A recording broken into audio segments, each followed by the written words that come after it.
In back segment tonight, President Obama gave an address today to the American Legion, as Ed Henry referenced, in Charlotte, North Carolina. Rooting out a cancer like ISIL won't be easy and it won't be quick, but tyrants and murderers before them should recognize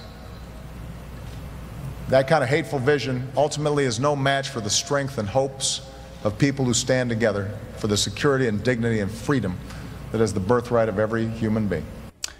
Once again, tough rhetoric from the president, who has been very late to confront the ISIS terror army. Joining us now from New York, Monica Crowley here in L.A., Leslie Marshall. I have asked both women to very directly tell us how they would defeat the ISIS army. All right, you are the defense secretary, Leslie Marshall. Frightening. What would you do? Well, I'd get a raise, certainly. But there are a few things that could be done. And I mean, you know, one of them is we just back off, not back down. Another is troops on the ground. Another is we, you know, cozy up to Assad. I don't want to hear all this, Leslie. Okay. You're the defense secretary. What would you do? That's what I want to hear. Go.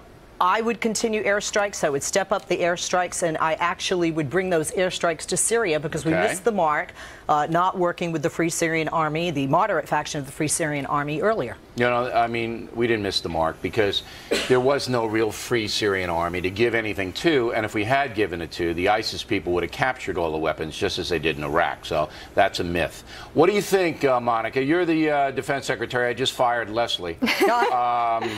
What do you do to defeat the ISIS army? Well, I think, Bill, the first thing you need to do is establish the overall objective, which this administration has not done yet, and that is the annihilation, total and complete, of ISIS. You need to state that. There's no such thing as containing this enemy. There's no such thing as accommodating this enemy. You have to kill their leadership and take out as many rank-and-file jihadis as possible. How do you do that, Monica? You do that in a couple of ways, Bill. First, as Leslie referenced, you do a sustained bombing campaign. That's number one, from the air. Number two, you have to have some strength on the ground. That doesn't mean U.S. combat forces, Bill. But what it does mean is equipping and arming our Kurdish allies in the north, who have done relatively well against this threat. You also can look to some of the Sunni tribal militias in Iraq and whatever moderate forces may still exist in Syria. You're going to give American arms to Sunni tribal militias? I mean, look, I just want to state this. I want to state this. ISIS captured tons and tons they did, of American weaponry, all right? I understand. Because, you know, you're not dealing with people who are reliable. You do not give them surface-to-air missiles. No, I understand. I'm not arguing for that. This is something, actually, that former U.S. Ambassador to the UN, John Bolton, has recommended at this point, because barring a president who really doesn't want to introduce ground troops in Iraq, you have to equip some allies on the ground. The other thing you need to do, Bill... allies. They're not our allies, the Sunni Kurds people. Certainly are. Bill, can I jump? Wait, there's one other thing. You have to take the head of the snake off, and that is in Syria. Just as during Vietnam, President Nixon went into third countries in Cambodia and Laos to bomb those supply lines. You got to go to Syria and bomb the hell out of them if you can find the three of us agree on that. Okay, the three of us do believe that bombing in Syria is necessary if you find the targets. You can't just bomb indiscriminately and kill civilians. But this myth that we can arm someone to defeat these people is insane. We can't. We have to defeat them. Now, no, but Secretary Kerry did say, Monica, he didn't say that we needed to contain them. He said we needed to destroy them. But he said we needed to demolish them. No, all Kerry can do is get on and off the plane. General Dempsey actually said, in addition to that, we have to look at the reality. When you talk about arming those in Iraq, come on, no Sunni is going to die for Tikrit. I mean, this is a problem of tribal faction that goes back to 400 AD. The leadership of Iraq needs to step up. Hunt tells me, you know, Colonel Hunt, our military analyst, tells me we got about 1,000 special forces now in Iraq.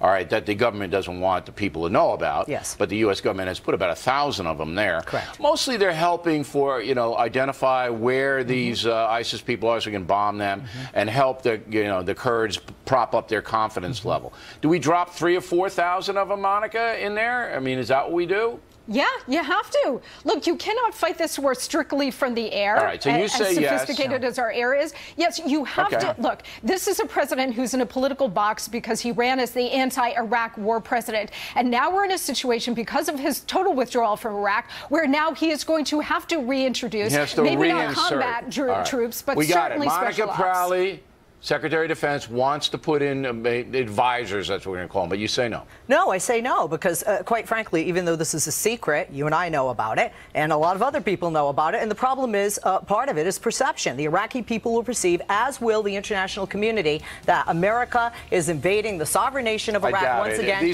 That hurts us, and you know what? We can give them weapons and train them. We cannot train them to be motivated. You have to fight the war now or a bigger one later. All right, gotta go.